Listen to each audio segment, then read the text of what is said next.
আঙুল দেখানোর ফলে দুর্গাপুর এক্সপ্রেসওয়েতে মাঝে মাঝে কিভাবে বিপদ ঘটছে তা আমরা দেখিয়েছি। এখানকার মতো নিয়ম ভাঙার এই একই খেলা চলছে জাতীয় সড়কেও।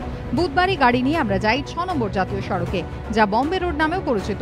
এখানেও পদে পদে আমাদের ক্যামেরায় ধরা পড়লো এমন সব ছবি যা যে কোনো সময় দুর্ঘটনার কারণ হয়ে উঠতে পারে। বম্বে রোড ও কোনা এক্সপ্রেসওয়ে ক্রসিং পেরিয়ে প্রথমে আমরা পৌঁছলাম অঙ্কুরহাটিতে।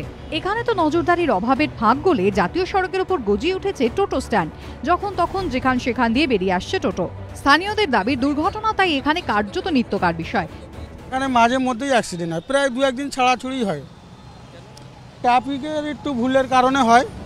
রাস্তায় বহু জায়গায় চোখে পড়লো হেলমেট ছাড়াই বাইক চোটাচ্ছেন আরোহীরা। একজনকে থামালাম আমরা, প্রশ্ন করা মাত্র সাফাই শুনুন।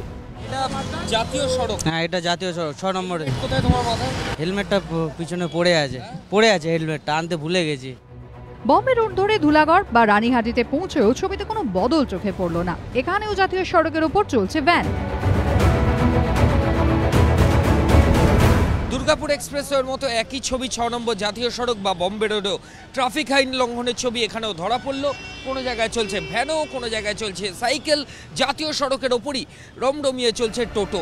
যেখানে প্রতি মুহূর্তে দুরন্ত গতিতে গাড়ি ছুটে যাচ্ছে, সেখানে প্রাণের ঝুঁকি নিয়ে রাস্তা পারাপারে কোনো খামতি নেই। একদিকে নিয়মের তোয়াক্কা নেই, অন্যদিকে সচেতনতারও বালাই নেই। সেই খেয়াল কারণ নেই, না প্রশাসন না সাধারণ মানুষ। ময়ূর ঠাকুর চক্রবর্তীর রিপোর্ট, এবিপি আনন্দ।